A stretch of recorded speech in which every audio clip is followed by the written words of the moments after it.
All right. I mean, I'm excited. Is anyone else particularly excited? All right. I mean, sorry, I'm just checking the audio. I haven't actually streamed on YouTube before, so this is kind of fun. Let's get hyped, kind of together. Um, I have been waiting for this announcement. I've been speculating about Aria for ages, right? I mean, you know, we're talking about. Okay, I mean, I had loads of speculations about Kingdom, as you can see my video about that. That was pretty hype. Um, and we're going into Aria. I mean, my predictions for Kingdoms were Savage Lands versus something, Shapeshifter, Shaman, Druid, maybe all of these things. But I think Aria is also an interesting place to explore, so I'm kind of pleased about that as well. Um, so yeah, let's have a look and read through things we knew and things we didn't know. Um,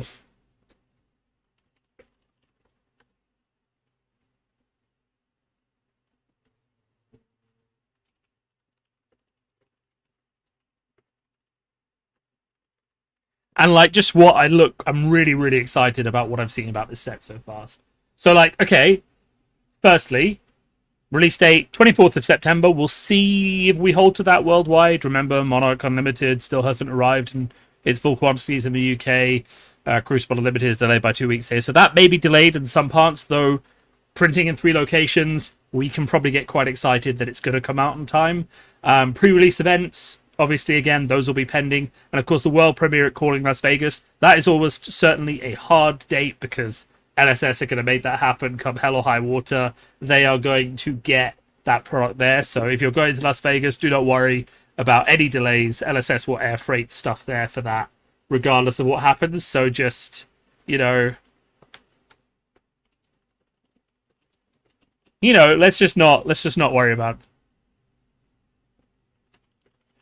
let's just not worry about that. We've got first edition coming out. We've got 238 cards, which I think is about the same size as Monarch. One Fable, sure. 6 Legendary, so the drop rate will be roughly the same as Monarch as well, which is very good. We won't have any Supers, lots of Majestics, same pack size, things like that. Cold Foils in the first edition. And then we have the Blitz Deck. There isn't an unlimited announcement here yet. I'm guessing they're going to print a lot more first edition this time. I'm kind of predicting roughly 30% extra of what Monarch first edition was, and you will see that Monarch first edition is still in shops, still selling at £200, $250 or less. Even though the price has started to go up now, it's still hovering. So I do not expect this to retail at the same price that Monarch got to before it went out there. I do think that there will be a just there will be more of a cushion. I think I would expect to be more likely to see this at the $150, £100 range for at least a while, until it becomes apparent how much more of this comes out. So let's, and I think it's important to acknowledge that places like Channel Fireball know how much they're getting because they get it direct from LSS, but they do artificially control the amount of supply they are presenting, so don't feel pressured into buying it too early if you're not comfortable. See where the price settles at your local store, see how much your local store can get before you get into it. The Blitz decks are very interesting. So we have 9 decks, 3 of each hero, 9 displays per case, so we're going to see 3 heroes with starter decks. Now it's important to note that does not mean that there will only be 3 heroes in the set. It may be the case that we get more heroes after the set goes live. We may see more heroes in boosters. There's a lot of speculation as to what these 3 heroes mean, and we'll get into that in a second.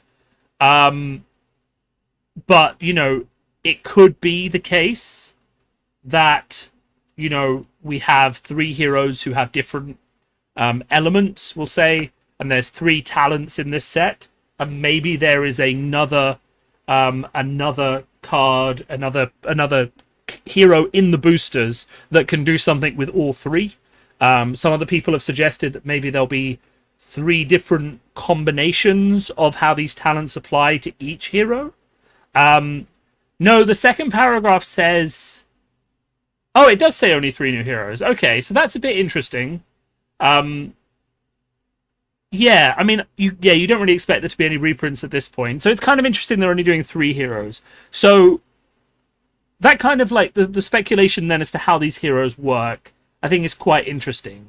So are they some combination of these 2 things here as sort of like that wheel? You know, can one of the heroes use blue and red, one use red and green, and one use blue and green? You know, in that combination, and then it's kind of like you can draft 2 colors and then pick your hero after a while. It makes sense to have 1 hero for each location. I agree with you. But I mean, there is an idea that these heroes are going to interact a bit. So I mean, if we go down to the 3 main locations, so we have Eisenloft. The art on these is absolutely fantastic. We have Candlehold, and if you're wondering where the candles are, these crystals being held by trees are clearly candles. And Volthaven. So we could very easily just have 1 hero from each. So Ice Hero, the Forest sort of Nature Hero, and then an Electric Hero. Whether they all have... See, this is the interesting thing, right? Do they all have a different talent? So is this Ice, Nature, and Electricity? Or do they all just have the same talent used in a different way? I think there's a lot of different speculation that can go on here, because we can kind of see more nature, this gorgeous art by Mark Poole, and an icy lake. I mean, Aria just looks so much more realized in terms of landscape than we've seen from any of the other areas. It's one of the reasons I'm really excited about it. The other reason I'm really excited about it is that if you look at this tree in the background, this is actually my bet for the Fabled. This is essentially the world tree of Aria. It's kind of roughly based on Norse mythology, the idea of Yggdrasil, and it kind of gives me ideas of the Library of Solana in terms of how important it is to Aria. So if I had to call, like, straight up here, what is the Fabled? This is my call for the Fabled. The Fabled is a landmark, and the Fabled is this tree. It's this Yggdrasil. Because I think that would match sort of what we've seen before. Fableds are kind of like iconic of the main power and the place in that area. You know, is it Fienda, and sort of a hint of the old one's power, and Yggdrasil is kind of the key and core to that. So let's talk, I guess, a bit more just about how this is gonna go down. This is kind of like my first response take, because I was just so excited. I was like, let's just do a video. This is gonna be mega. I really just love everything I've seen on this page. You know, this so we've seen Lexi. Lexi is our first hero. And do we have... Where's the art for Lexi? Let's get that up. Heroes of Aria. Here we go. So this is adult Lexi. And this is kind of where when I wonder if there's going to be some interaction between the locations. Because you can see clearly here she's wearing ice armor. She's got an ice bow. Her hair is white. She's got the Aura Borealis from... actually, I guess it is from Volthaven and Eisenloft in the background. So, and Volthaven is kind of icy as well. So she could be a Volthaven hero, but she does have a lot of ice in her motif as well. So it's kind of like, you know, is she Eisenloft or is she Volthaven, or is she a bit of both? Because you can see that in this here, firstly, you know, is she wearing a blue version of the spring tunic? I mean, is it just me thinking that she's just wearing the spring tunic and in winter? I mean, what is that saying? She's got this really good quiver here, very prominently, which could be her legendary. We could get a bit excited about that, especially because the rules are in the rulebook for a second arsenal slot, which could be enabled by a quiver. So she could have arrows and a second arsenal slot, which would be really great. And then she's got this bow, which she's not using up here. So we may have our 2 weapons. Unless, I guess they're kind of similar. But this one has much more lightning going on, though that might be coming from her. So, like, her... I don't know, it's kind of interesting. Like, she's at a Frost Fair here. And then she's going up, she's like, so it kind of looked like she's moved between Eisenloft and Volthaven. Though there is a lot of snow going on here, it kind of just looks like she's moved between the 2. So we'll kind of see how that plays out. So it could very much be just one for each. And, I mean, which classes do you put in each of these places, right? What is our guess for what these are going to be? So our primary guess for the Eisenloft hero comes very much, if we go to FabDB, it comes very much from the, if we look at Spears of Surreality,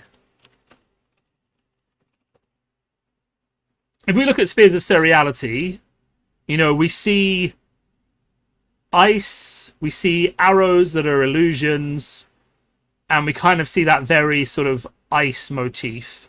And then if we also look at Phantasmify, so these are the neutral wizard cards. We see that world tree in the background, right? Which is definitely the Aria, you know, thing. So this is an Aria illusionist. So really the question is, what are we going to get from each of these areas? So if we assume that Lexi is the Volthaven hero, we've seen the world tree in the background, so we could have a nature illusionist. That would be kind of fun. That could be interesting. And you know how and what comes from Eisenloft. So the only hint we have potentially as to what might come from Eisenloft is a Guardian card from Welcome to Wraith. Let's look for Advanced. Let's find Guardian equipment. Helm of Isen's Peak. Frost motif. Crown. Guardian. So we know straight up that there are Guardians in Eisenloft. Whether we get one this set or not is a question, but that does seem to be the default position, right? Because we haven't had a second Guardian yet. They haven't yet given us that many resources really for Guardian. They haven't got a second hero. Ninja has 3. All of the warriors, the brutes, all have 3. So really, I mean, when we talked about my predictions for Kingdoms before we knew it was called Tales, the predictions were that every hero that was going to get a class was going to be one that hadn't really been properly supported, with one holdback, which was Ninja, because every time you see Ninja playing, it feels like Ninja is a more complete deck than others are, right? If you're playing Katsu, it just feels very finished. Not to say you couldn't get another Ninja, but Ninja to me feels very finished, and it feels like we're waiting on maybe Benji adult version, or not Ira. We're never going to get Ira adult, but maybe we're just waiting on another Ninja. We don't need one right away because of how balanced Katsu feels. So Guardian is missing. An extra hero. Illusionist has only just come and needs more support. Prism is amazing, but Illusionist could have a lot more room to grow outside Prism, and use some of those neutral cards to feel much better. And then we have Ranger. Now, Ranger obviously is unfinished. Ranger obviously needs support. So, you know, no one is saying that Ranger shouldn't be in that set. So I think if this slot is taken up by Ranger, which makes perfect sense, this slot could be Guardian. So what then goes in here? Now, there are some options. We need a wizard, but if Volthaven isn't the wizard, then I don't see this being the wizard. I mean, there's a bit of hints of magic here. There's some levitating crystals, but there's magic throughout this world, so that's not really an exciting, suggestion that there has to be wizards because there is magic in this photo. There's magic everywhere. So if this slot is taken, then we need something here. Now, what matches our nature theme? I think that 2 things slot in well here, and I don't think either of them is an existing class. Okay? I think that one of the things that Aria really wants is a bard. Aria is full of stories, tales, and songs. I imagine that a bard would fit really nicely into Aria and would fit very well into Candlehold. And I think that would make a lot of sense. My other suggestion is that if you're doing this nature theme, it is the perfect time to put in a druid, which would be a nature shapeshifter, which would bring you cards for Shiana, and of course cards for itself, and make Shiana a little bit more viable in Blitz. So, I think those are kind of the two options. The only other thing I think it's viable to consider, if we don't get Bard, if we don't get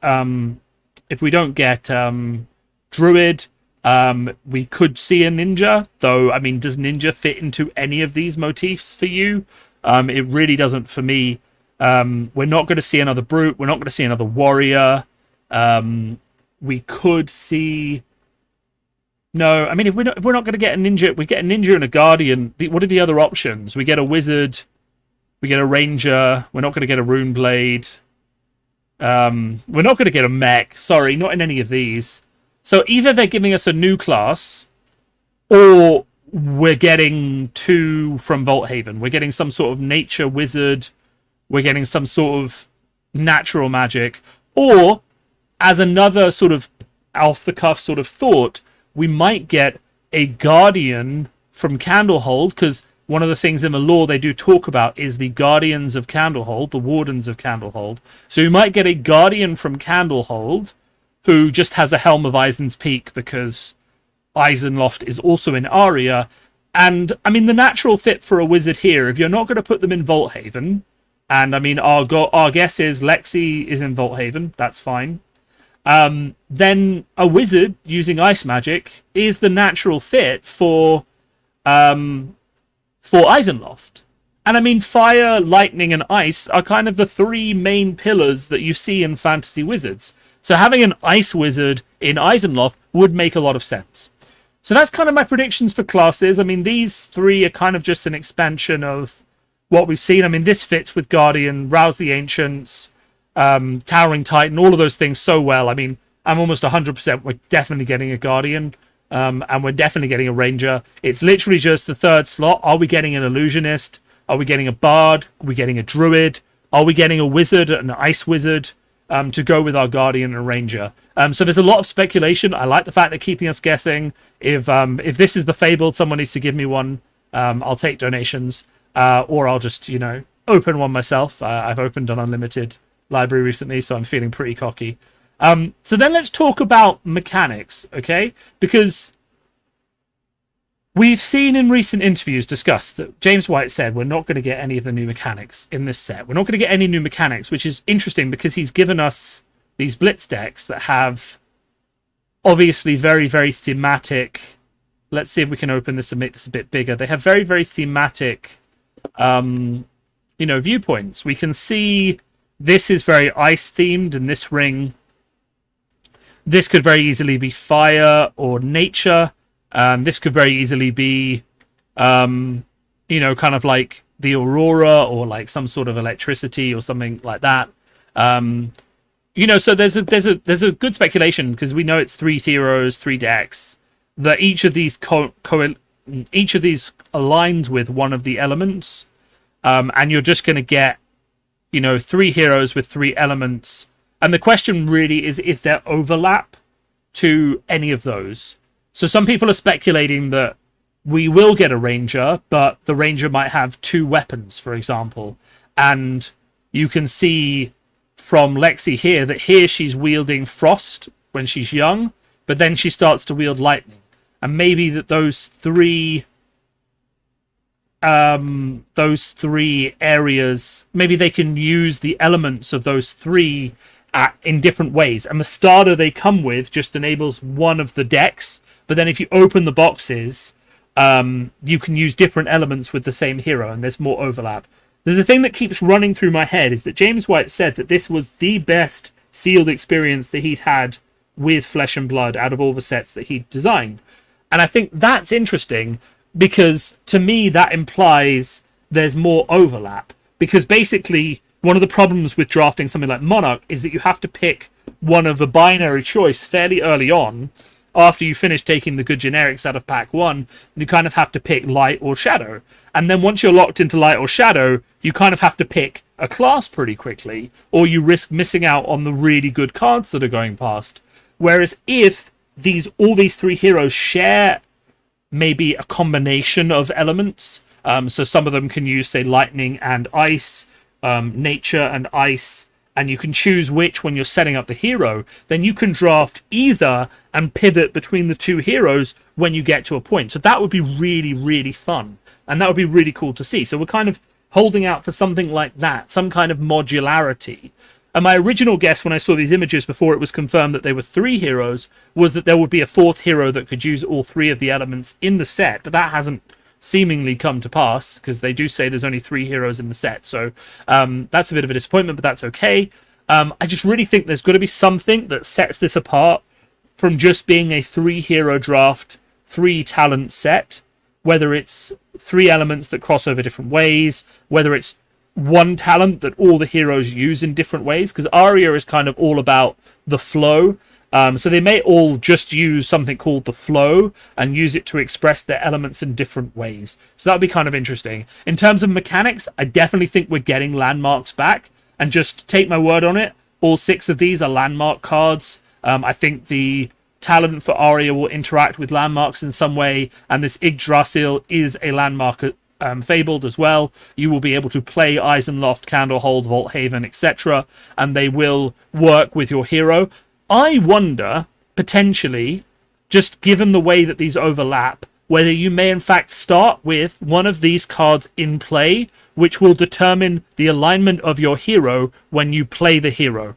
So if you start with Vault Haven in play and Lexi, you will be a Vault Haven aligned deck, and your deck building restrictions will be for lightning and ice cards, for example, or something along those lines. And maybe then you start with it in play and you get that as part of your deck building guidelines so that you can align yourself with a particular part of Aria, and that is how that will be represented in mechanics, which is that you start with a landmark in play, and that landmark guides your deck and how your deck works. And that's why we've got 6 landmarks here, which will give you different options. So maybe this Mount Heroic is nature and ice, Thunder Steps is lightning and nature, this is ice and nature probably as well, or some other type of overlap. You know what I mean? So each of them will give you a different way of doing things. And that might be where the flexibility comes in that makes this such a great draft set. So to answer your question, Hamza, I'm sorry I didn't get around to it first. Will I be buying TOA at current prices? So I live in the UK and there is no current price for TOA here. Basically due to how Monarch went and the massive allocations that happened in the UK, and stores had to cancel tons of pre-orders or try and get people to buy unlimited instead. Things were an absolute nightmare. There were loads of scalpers. The majority of stores that I have spoken to, outside of the ones who just sold it at eBay prices straight away, which didn't bother buying from, the majority of stores that I've spoken to will not be doing pre-orders until they have the product in stock and they know how much they've got, and then they will be offering it to locals first. The majority of them have said they will do it at retail price. So I am looking forward to hopefully buy maybe 2 to 3 cases from my local gaming stores at price, but not on pre-order. So I may buy 1 case on pre-order from somewhere that I find doing it, but it won't be someone like Channel Fireball. I did look, and it was actually cost effective to get some Channel Fireball shipped to my family in Ireland and shipped over here for, I would say, a decent cost, but I guarantee I pay import tax on that twice to get it to the UK, and it will be a nightmare. So I think I'm going to just be a bit patient. I probably opened a bit too much Monarch First Edition. I opened 15 boxes, and I have another case here. I don't think I need to open that much. But that being said, how much I open entirely depends on what classes they put in this set. I'm not so keen on Guardian. I really like Ranger. If they put in a Bard, a Druid, another Illusionist, or a Wizard, I'm all in. Like, I'll buy 3 or 4 cases. I'll just go all in until I have a full playset of everything, and a full playset of the cold foils that I want for those classes. Because I'm just like, there are some classes in fantasy, the Druids, the Wizards, the Bards. I'm all here for that. Like, in my D&D campaigns, I play Time Wizards, I play Gravity Wizards. At the moment, I'm playing a Poison Ranger from the Grim Hollow Kickstarter that was out there a while ago, and he's all about just poisoning his enemies. And I've played a Druid in WoW for 20 years, tanking as a bear. If there is a Druid class in Fab, I'm there. I don't even care if it's bad. So, How much I buy and at what price I buy it really depends on what heroes are spoiled. So far, I'm positive because it has Ranger in. I'm definitely going to be getting a lot and looking to get a cold foil set of that Lexi stuff. But if they add another class that I want, I'm going to up what I put into the set massively. I'm already absolutely adoring the art. I love fantasy landscapes more than I like actual fantasy violence a lot of the time. So when I start to see a set that has stuff like Candlehold in, stuff like Eisenloft in, even this gorgeous art by Mark Poole, which is amazing, I'm just like, I'm there, and I'm also asking when's the RPG book coming out? Because, I can't imagine that an RPG book is not in the works for Flesh and Blood, just given how rich the world is and how much they put into the environment. So yeah, what is the reveal? So just to summary up for anyone who's joining, because this is kind of a quick reaction. The reveal is the Ranger and the name of the Ranger, which is Lexi, and of course this is her young form where she's winning an archery competition. This is her old form where she's like flying through the sky with a bow made of lightning. The other big reveals I would say is all of this art, which assumedly is going to be for some landmarks and the three main areas of Aria: Eisenloft, Candlehold, and Vaulthaven. And the other thing I'd say, the main reveal is that the Blitz decks are coming in 9 with 3 heroes. And there are only 3 heroes in the set. So a lot of people were speculating we were going to get 4 heroes in the set. And James White did say in his interview with St. Hung last week that we will not always get 4 heroes in the set. So it's not surprising to say that we're not getting 4 heroes. So I think that is a big reveal for a lot of people, that we're only going to get 3 heroes. And that has opened up a lot of questions to kind of ask, just what's draft going to be like with only 3 heroes. So, I mean, just to wrap things up, I've been talking for a bit now. I don't really want to go on because it's coming up to 1 o'clock in the morning, but I was literally just so excited by what I saw here that I absolutely had to talk about it. If this is the Fabled, this Yggdrasil is the Fabled, I'm going to be laughing because I was right. And there's just so much fascinating stuff potential with the story of Aria. I'm not a lore podcast, so I'm not going to massively go into it. But if we go to the world of Wraith and we go to Aria, a mystical sanctuary, it doesn't really appear on maps. It's a fantastical realm, kind of described as a really like fantasy realm, siphoned off by barriers, which people can't see through. The flow runs through it, a mysterious energy, which is the bet for the talent. And this is why people are saying all 3 of them will share the same talent, and it'll just work differently. They'll all have nature. That's what a lot of people are saying. It'll just work differently for each hero because the flow runs through everything. But there's kind of a big question as to what Aria actually is and whether it actually exists, because it is barriered off from the world. Everything is created by the flow.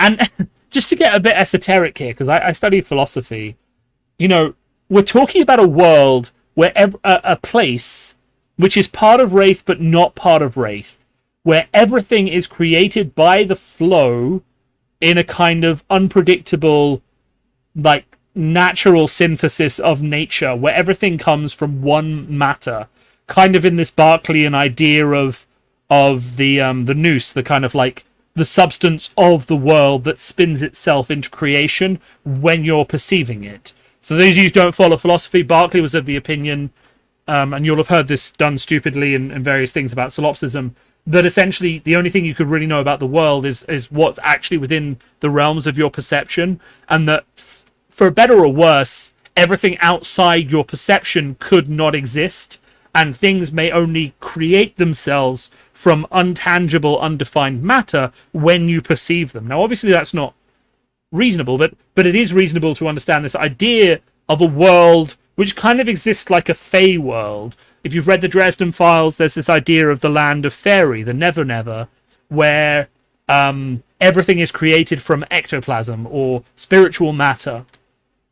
And when things leave that area, they no longer have that tangible quality to them that, they dissolve from that matter. And when they read this description of the flow, and I was talking about this with my friend from London, when you read this description of everything being created by the flow, you get this idea that maybe matter and synthesis in Aria is flexible. Ethereal creatures born in and out of magic based on the ebb and wane of the flow. While they appear sentient, Caesarea are mirages, mere echoes of ancient beings that once called Aria home. Iridescent, semi-translucent phantoms, illusions, shimmering as they ripple through the air. Caesarea can range in size from small floating wisps to massive twin-tailed creatures the size of comets, leaving streaks of vibrant light in their wakes. Right. Here's the big question mark about where the story currently is. We have Prism summoning heralds. We have Chain and Levia being used as gateways for their demons.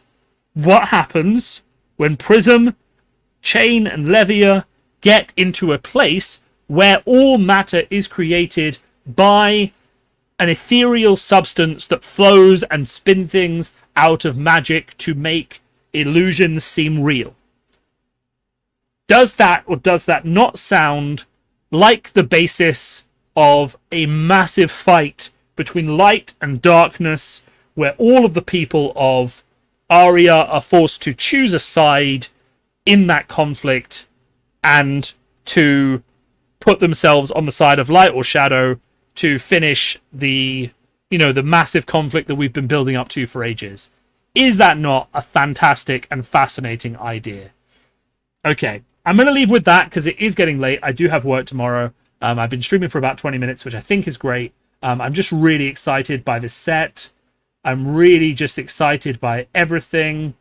Ooh, that's interesting. Can I bring this up for you guys? Someone has just pointed out that you can kind of see a sliver of the other heroes in the background on the pack art for Lexi. And you can definitely see here there is a nature here and there is ice here. This definitely could be a guardian with big furs and metal mail. This could be literally anything behind nature. Though that does kind of look like a dress or some sort of thing flowing out there. So there we go. Nature, ice, and lightning seem to be our confirmed ideas. So let's just see where that goes. So thanks for coming to me for this exciting late night. Woo! We've had some spoilers for Aria's stream. I haven't streamed on YouTube before. I just really wanted to do this. And hopefully I can figure out how to save this video and make it available to other people. Thanks a lot, and I'll speak to you all soon.